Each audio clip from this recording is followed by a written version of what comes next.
Good morning. We are going to learn about the 8th chapter in biology textbook, that is human health and disease. So let us start with the contents.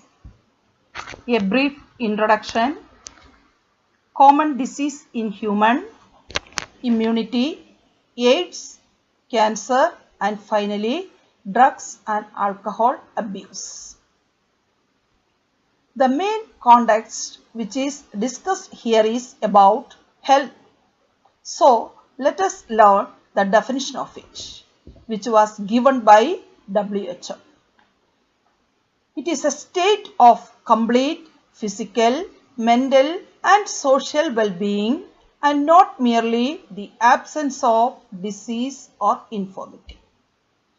So the discovery done by William Harvey about blood circulation and demonstration of normal body temperature in persons with black bile disproved the good humor hypothesis.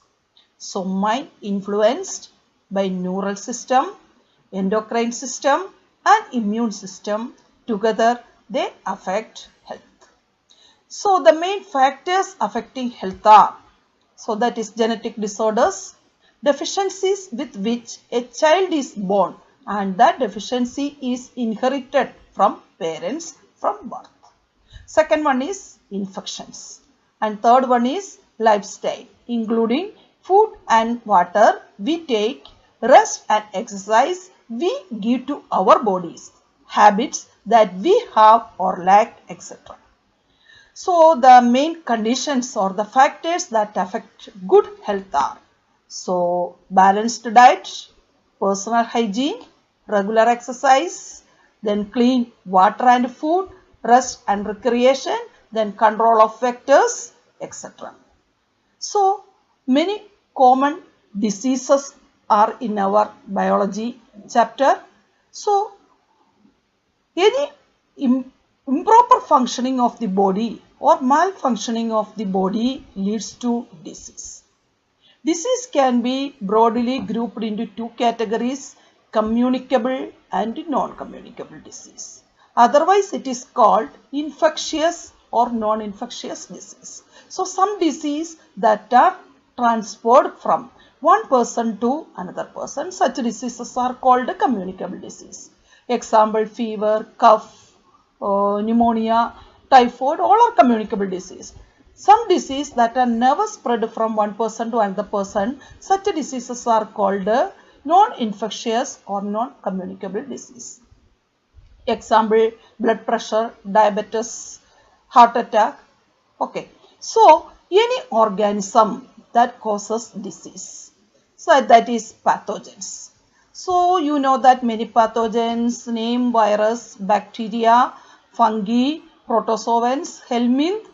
So, some common disease in humans are typhoid, pneumonia, common cold, malaria, amoebiasis, ascariasis, elephantiasis and ringworm.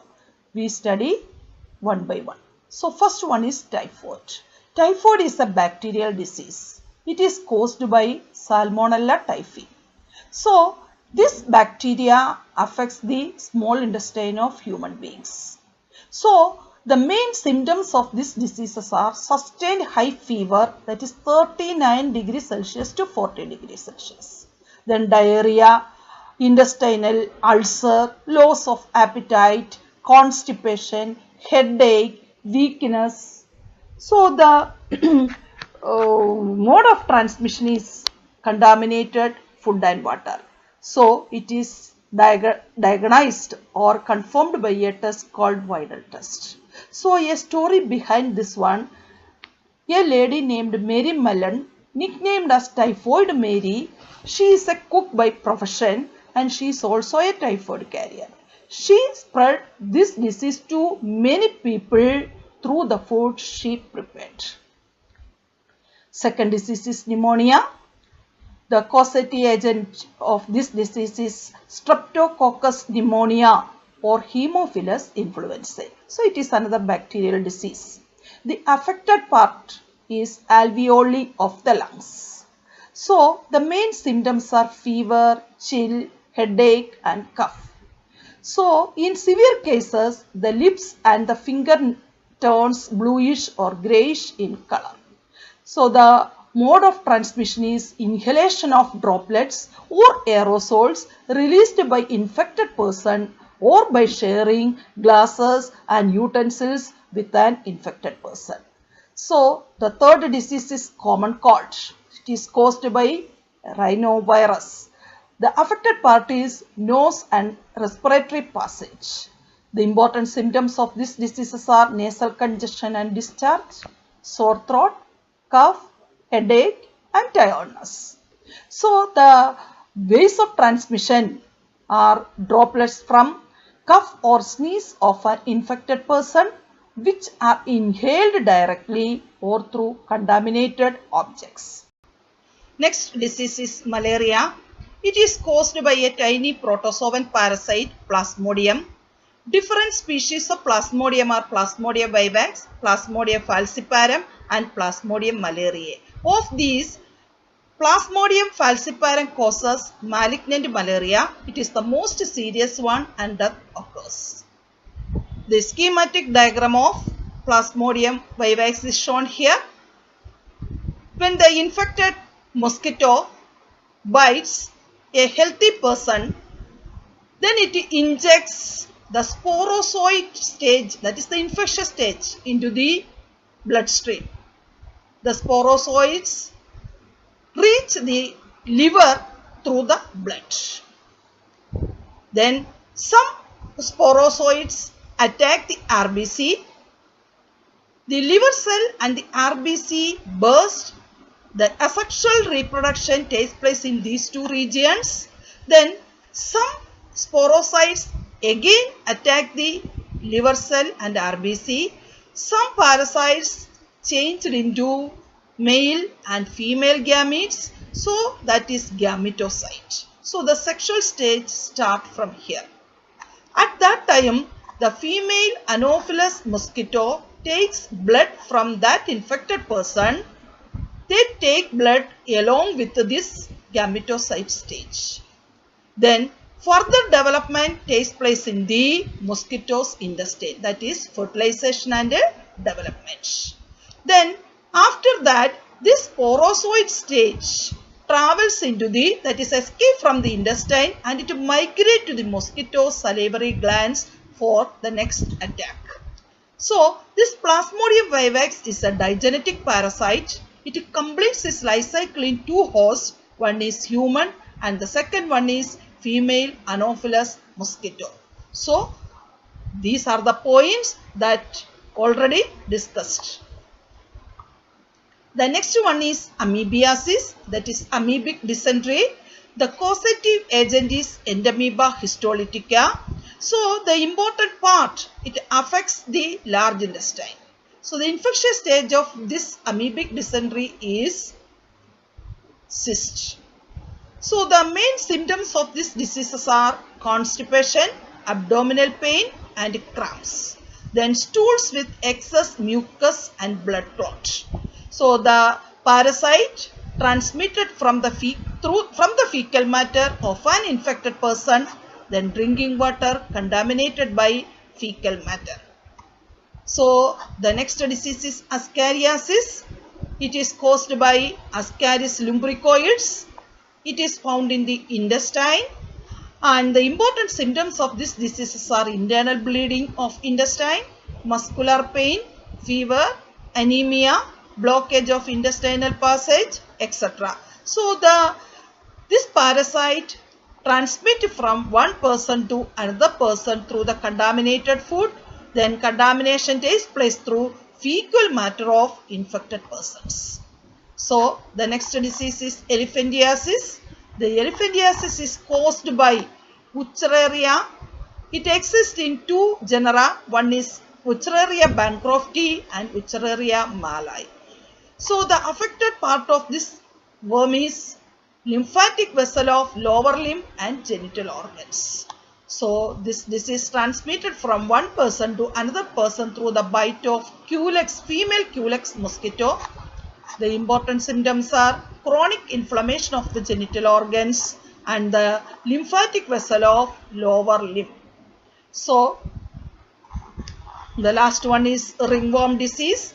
Ringworm disease is caused due to the presence of 3 species of ringworm, that is Microsporum, Trichophyton and Epidermophyton.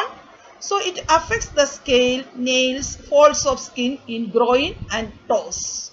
So this is transmitted from one person to another person, that is through the infected person uses the towel, cloth or even comb of that person's. So the important symptoms of these diseases are appearance of dry, scaly lesions in skin, nails, scalps, and lesion is accompanied by intense itching. So the prevention of infectious disease. So the personal and public hygiene is very important. So then different methods are adopted to prevent the insect-borne pathogens. So that is use mosquito nets, then use spraying insecticides, then door and windows should be provided with wire nets. The next one is immunity. The overall ability of the immune system to fight against the invading microorganisms are called immunity. Immunity are of 2 types, that is innate immunity and acquired immunity. The first one is innate immunity. The innate immunity is non-specific and it is present at the time of birth. The innate immunity is provided by 4 different barriers which prevent the entry of foreign organisms into our body. They are physical barriers, physiological barriers, cellular barriers and cytokine barriers. The first one is physical barrier. Skin and mucus are examples for this. Skin is the most important barrier which prevents the entry of microbes in our body. The second one is mucus. Mucus coating epithelium lines the respiratory, gastrointestinal, urinogenital tract, also traps the microbes. Then the physiological barriers are tears in eyes, saliva in our mouth, acid in the stomach, all traps the disease causing microbes. The cellular barriers are the WBC, so the PMNL, that is the polymorphonuclear leukocytes, then monocytes, the natural killer cells in our blood and macrophages in tissues. They phagocytose and destroy microbes. Then the fourth one is cytokine barriers. The virus infected cells produces a protein. It is called interferons, so which protect the non-infected cells from further viral attack. So the next one is acquired immunity. Acquired immunity is always pathogen specific and it is based on memory cells. So some diseases, you know that some diseases, once it attack our body, they never attack again. So for example, chickenpox. So what happens there? So our body encounter a pathogen for the first time, produces a response. So that response is called a primary immune response, so which is of low intensity. So the same pathogen attacks second time with a high intensity, then that immune response is called secondary immune response, or otherwise it is called anamnestic response. So these processes takes place with the help of 2 types of lymphocytes in our body. One is B lymphocytes and another one is T lymphocytes. B lymphocytes arise from bone marrow. T lymphocytes arise from thymus. So B lymphocytes have the ability to produce the antibodies, but the T cells, they do not produce any antibodies, but they help the B cells to produce antibodies. Then the third one is they form the humoral or antibody mediated immunity.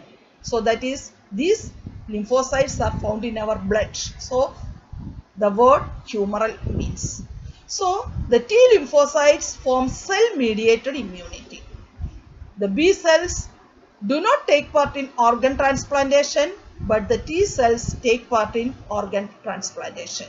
So the antibody or immunoglobulin, they are of different types in our body, that is IgA, IgE, IgG, IgM and IgD. They have their own functions also. So do you know that what are antibody? Antibodies are glycoproteins which interact with the specific antigens and produces response. This is the diagram of antibody molecule or immunoglobulin. It consists of 4 polypeptide chains with 2 small chains and 2 longer chains. The small chains are called light chain. The 2 longer chains are called heavy chains. These 2 chains are linked together by disulfide bonds. So a constant region is shown in the lowest portion of this long chain, and a antigen binding site is also shown in the anterior portion in a lock and key fashion. So according to the antigen, it will vary. So next we are moving on to the next slide. Active and passive immunity. When a host is exposed to antigen in the form of living or dead microbe or its proteins, antibodies are produced according to the antigen. So this type of immunity is called active immunity. So the passive immunity, that is artificially produced antibodies introduced into a person to counteract antigens. So the best examples are colostrum, and the second one is the fetus also receive immunoglobulins from the mother's body. So the next slide is vaccination and immunization. So these two processes takes place according to the principle memory cells. So a preparation of antigenic protein of pathogen or inactivated or weakened pathogen are introduced into the body. According to this, antibodies are produced against this, and it would neutralize the pathogen during actual infection. These antibodies act as protective agents during the infection. So they also produces memory B and T cells. So for example, in the case of snake bites, the injection which is given to the patient contain preformed antibodies against the snake venom. So recombinant DNA technology use some yeast etc. They prepared hepatitis B vaccine. So next slide is allergies. The exaggerated response of the immune system to certain antigen present in the environment is called allergies. The substance which causes allergies are called allergen. The important allergens are dust, pollen, animal dander, etc. So the immunoglobulin or antibody involved here is IgE. The important symptoms are watery eyes, running nose, sneezing, breathing difficulty, etc. So the chemicals produced from mast cells are serotonin and histamine. So the drugs prescribed here is antihistamine, adrenaline and steroids. The next slide is autoimmunity. So our immune system fails to recognize self from non-self cells. So two corollaries are mentioned here. One is higher vertebrates can distinguish foreign molecules as well as foreign organisms. Second one, sometimes due to genetic problems. So best examples are multiple sclerosis and rheumatoid arthritis. Moving on to the next slide, lymphoid organs. These are the organs where in origin and or maturation and proliferation of lymphocytes occur. So lymphoid organs are classified into two categories: primary lymphoid organs and secondary lymphoid organs. Primary lymphoid organs are bone marrow and thymus. Secondary lymphoid organs are spleen, lymph nodes, tonsils, Peyer's patches of small intestine, appendix, etc. So in primary lymphoid organs, immature lymphocytes differentiate into antigen-sensitive lymphocytes, then migrate to secondary lymphoid organs. In secondary lymphoid organs, it is the site for interaction of lymphocytes with the antigen, which then proliferated to become effector cells. So bone marrow is the main lymphoid organ where blood cells are produced. Thymus and bone marrow provide microenvironment for the maturation and development of T lymphocytes. Spleen acts as filter of blood and a large reservoir of RBC. Lymph nodes serve to trap the microorganisms. So lymphoid tissues are also located within the lining of the major tracts such as respiratory, digestive, urinogenital tracts. So it is called MALT, mucosa associated lymphoid tissue. So it is about 50% of lymphoid tissue. So one diagram is here. So the primary and secondary lymphoid organs are mentioned. The positions are mentioned here. So moving on to the next slide. AIDS, that is acquired immunodeficiency syndrome. It was first reported in 1981. So the causative agent of this disease is HIV, that is human immunovirus. It is a retrovirus. So the RNA was the genetic material of this virus. So how this HIV transmitted from one person to another person? So first one is through sexual contact, then second one is through infected syringes and needles, third one is through blood transfusion, contaminated blood transfusion, and fourth one is through infected fetus to from the mother's body. So this is the life cycle of HIV. A schematic diagram is mentioned here. So the retrovirus, then it enters the body. Then it attacks the macrophages. The RNA genome of the virus particles replicates to form viral DNA with the help of the enzyme reverse transcriptase. So the viral DNA gets incorporated into host cells DNA and direct the infected cells to produce virus particles, and in this way it acts like a HIV factory. So same time the HIV enters into helper T lymphocytes, it replicates and produces progeny viruses. The progeny virus released in the blood and attack other helper T lymphocytes.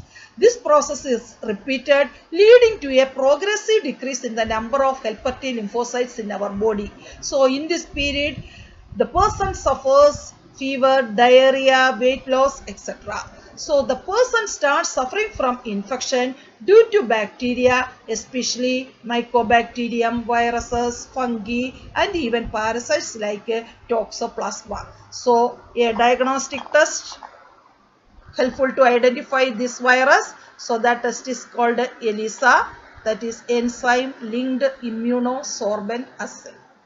So moving on to the next slide, it is prevention of AIDS. So AIDS Control Organization, that is NACO, then non-governmental agencies, that is NGO, and WHO started a number of programs to prevent the spreading of HIV infection. So that is safe use of that is disposable needles and syringes, then free distribution of condoms, controlling drug abuse, advocating safe sex, and promoting regular